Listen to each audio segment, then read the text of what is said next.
अस्सलामुअलैकुम स्टूडेंट, आज हम फर्स्ट ईयर के एग्ज़ाम्पल नंबर 3 करेंगे। और हमारे पास एग्ज़ाम्पल नंबर 3 फर्स्ट ईयर की क्या है कि हमने प्रूव करना है। Prove that √3 is a irrational number. √3 is a irrational number, ये हमने प्रूव करना है। स्टूडेंट, इसको प्रूव करने से पहले हम देख लेते हैं कि हमारे पास रैशनल नंबर क्या होते हैं या रैशनल नंबर की डेफिनेशन क्या है। स्टूडेंट, हम जानते हैं रैशनल नंबर्स की डेफिनेशन इस तरह है, जिनको p/q की फॉर्म में लिख सकते हैं और q कभी भी ज़ीरो ना हो, तो ऐसे नंबर्स को हम रैशनल नंबर कहते हैं। लेकिन इसी पॉइंट के साथ एक मोस्ट इम्पॉर्टेंट पॉइंट स्टूडेंट, ये जो p और q हैं, इनके कॉमन फैक्टर हमेशा 1 होने चाहिए। Most important point, common factor 1 का मतलब क्या है कि ये जिस पर डिवाइड हो रहे हों, ये दोनों जिस नंबर से डिवाइड हो रहे हों वो सिर्फ 1 होना चाहिए, वो कोई और नंबर नहीं होना चाहिए। सपोज करते हैं स्टूडेंट, हमारे पास नंबर है 6/3। अब आप देख सकते हैं 3 1s are 3, 3 3s are 3 2s are 6, sorry. तो अब देख सकते हैं हमारे पास आया है 2/1। तो ये जो 6/3 है ये एक ही नंबर से डिवाइड हुआ है और वो नंबर है 3। तो इनका कॉमन डिवाइज़र क्या हुआ? 3 हुआ। इस वजह से ये हमारे पास रैशनल नंबर नहीं हो सकते। क्यों? क्योंकि इनका कॉमन डिवाइज़र 3 आ गया है। रैशनल नंबर का कॉमन डिवाइज़र हमेशा 1 आना चाहिए और वो नंबर इरेड्यूसिबल फॉर्म में होने चाहिए। नंबर जो इरेड्यूसिबल फॉर्म में होते हैं, जिनको हम फर्दर रिड्यूस या छोटा नहीं कर सकते या फर्दर डिवाइड नहीं कर सकते, ऐसे नंबर्स को रैशनल नंबर्स कहते हैं। अब हम अपनी एग्जांपल के प्रूफ पे आते हैं, हम इसको प्रूफ करते हैं। सबसे पहले स्टूडेंट हम सपोज कर लेंगे, हम सपोज करेंगे सपोज √3 इज़ रैशनल नंबर। हम उलट बात कर रहे हैं, ये इरेशनल नंबर हमने प्रूव करना है, लेकिन हम इसको रैशनल नंबर ले लेते हैं। हम कहते हैं ये हमारे पास क्या है, एक रैशनल नंबर है। ठीक है, अब हमने स्टूडेंट सपोज कर लिया है कि √3 एक रैशनल नंबर है। अगर एक रैशनल नंबर है तो इसको p/q की फॉर्म में हम लिख सकते हैं, ये डेफिनेशन कहती है। तो √3 को हम क्या करते हैं, p/q की फॉर्म में लिखते हैं। और ये p/q क्या है, इरेड्यूसिबल फॉर्म में है, ये किसी नंबर से डिवाइड नहीं हो सकते। अब हम क्या करेंगे, स्क्वायर ले लेंगे, स्क्वायरिंग ऑन बोथ साइड। हमने स्क्वायर ले लिया है दोनों साइड्स पे।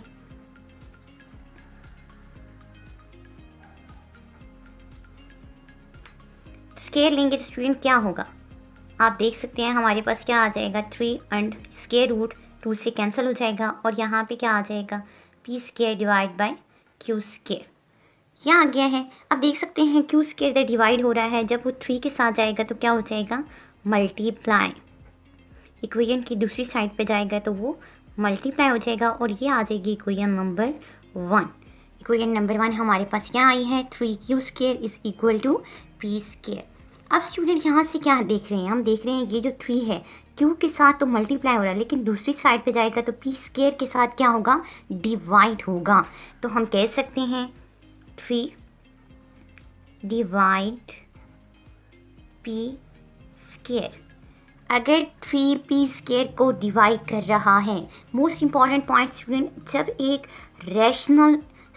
प्राइम नंबर होता है, जब एक प्राइम नंबर किसी नंबर के स्क्वायर को डिवाइड करता है तो वो उस नंबर को भी डिवाइड करता है। मैं क्या कह रही हूँ, प्राइम नंबर। प्राइम नंबर हमारे पास क्या होते हैं, अगर हम प्राइम नंबर्स की बात करें तो कौन से प्राइम नंबर्स होते हैं, ऐसे नंबर जो खुद से डिवाइड होते हैं या फिर 1 से डिवाइड होते हैं, इसके अलावा उनका कोई और डिवाइज़र नहीं होता। तो ऐसे नंबर्स जब किसी नंबर के स्क्वायर को डिवाइड करते हैं तो वो उस नंबर को भी डिवाइड करते हैं। फॉर एग्जांपल स्टूडेंट, हमारे पास नंबर है 9/3। 9 क्या है, 3 का स्क्वायर है और डिवाइड बाय 3। तो 3 अगर 9 को डिवाइड करेगा तो इसका मतलब है जो 3 है वो 3 को भी क्या करेगा, डिवाइड करेगा। अगर एक प्राइम नंबर किसी नंबर के स्क्वायर को डिवाइड करता है तो वो उस नंबर को भी डिवाइड करता है स्क्वायर के बगैर। तो हम क्या लिख सकते हैं, यहाँ से एक रिज़ल्ट आया 3 डिवाइड p। क्यों? क्योंकि एक प्राइम नंबर जब किसी नंबर के स्क्वायर को डिवाइड करेगा तो वो उस नंबर को भी डिवाइड करेगा।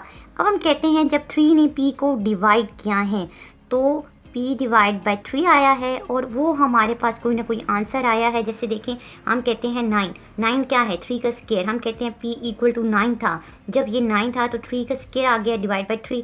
आंसर हम क्या निकालेंगे, हमारे पास क्या आ जाएगा, 3 डिवाइड बाय 1। इसका मतलब क्या हुआ कि ये जो m है इसकी वैल्यू क्या है, 3 डिवाइड बाय 1 है, कोई भी एक नंबर है। ठीक है, हमने ये सपोज कर लिया है और हम यहाँ पे लिख भी देते हैं। ठीक है, m क्या है, m इज़ इंटीजर। हम कहते हैं ये कोई भी एक इंटीजर है, कोई भी एक नंबर है। पहली बात ये हो गई। अब देखिए स्टूडेंट, यहाँ से हम p की वैल्यू निकाल सकते हैं। p की वैल्यू क्या आएगी, ये इधर जाके क्या हो जाएगा, मल्टीप्लाई 3m आ गया है। अब देख सकते हैं p is equal to 3m आ गया है। इस वैल्यू को उठाएं और इक्वेशन नंबर 1 में हम पुट कर सकते हैं ना स्टूडेंट। तो हम इस वैल्यू को उठाते हैं और इक्वेशन नंबर 1 में पुट करते हैं। Put in 1।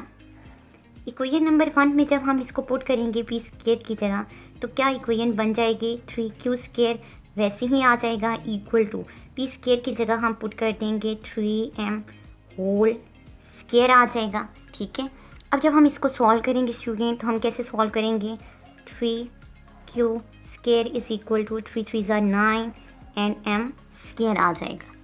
ठीक है, अब आपको पता है अगर हम चाहें तो इसको कैंसिल कर दें, 3 1 ज़ा 3 3 3 ज़ा 9, ये हमारे पास आ गया। तो ये पीछे क्या बच गया, q square is equal to 3m square.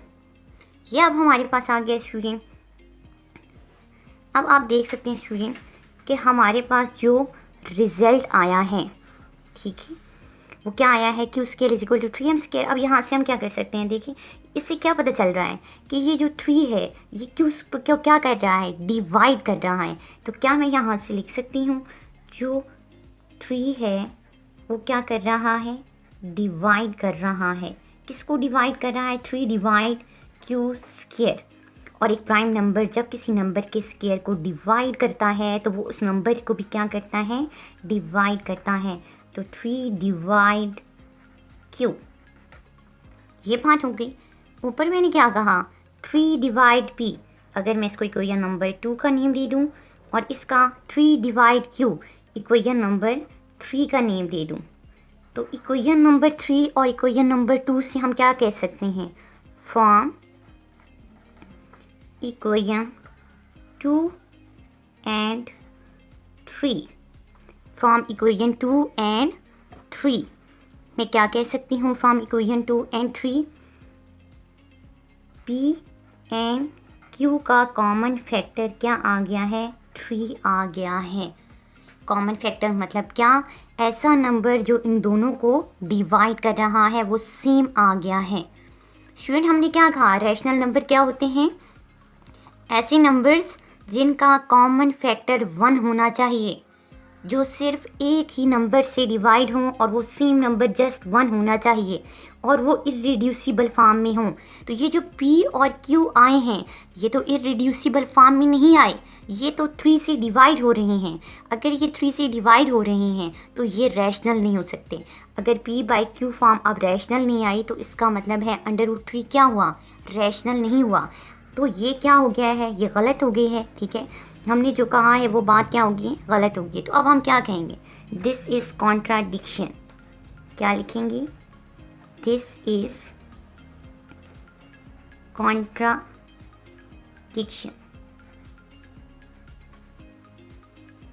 This is contradiction. So और सुपोजिशन, सपोजिशन हमने क्या की थी क्लास, हमने क्या सपोज किया था कि √3 क्या है, रैशनल नंबर है। So our supposition is wrong. जो हमने सपोज किया था वो क्या हो गया, रॉन्ग हो गया है। हिंस फिर क्या ठीक है, √3 रैशनल तो नहीं है, तो फिर ये क्या है, √3 is a irrational number and a root 3 is a irrational number। पर हम फिर देखते हैं हमने क्या किया है। आज हमने एग्जाम्पल नंबर 3 की है। एग्जाम्पल नंबर 3 कौन सी है? क्या हमने प्रूव करना है under root 3 is a irrational number है। ठीक है, ये एक मोस्ट इंपॉर्टेंट एग्जाम्पल है।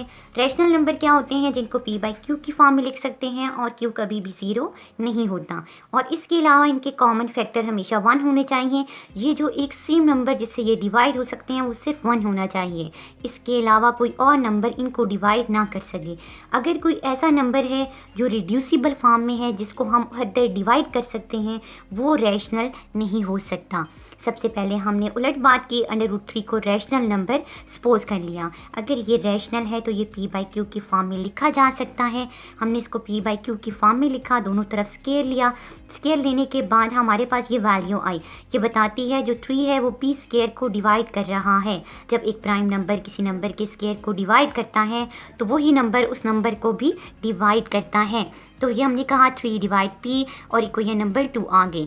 यहाँ से अगर हम वैल्यू निकालें p की तो वो 3m आती है। इस वैल्यू को उठाएं इक्वेशन नंबर 1 में m की p की जगह पुट कर दें। जब पुट की है तो q square is equal to 3m square आई है। और अब ये भी हमें क्या बता रही है?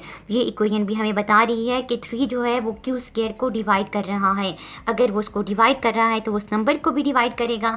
उसके नंबर को जब उसने डिवाइड किया है तो इसका मतलब है p और q का दोनों का सेम कॉमन फैक्टर आ गया है और वो क्या है? 3 है। दोनों सेम नंबर से डिवाइड हो रही हैं। बात गलत हो गई है। रैशनल नंबर कभी भी एक सेम नंबर से 1 के अलावा डिवाइड नहीं हो सकते। इसलिए this is a contradiction, so our supposition is wrong, hence under root 3 is a irrational number. ये हमारे पास इरेशनल है, रैशनल नहीं है।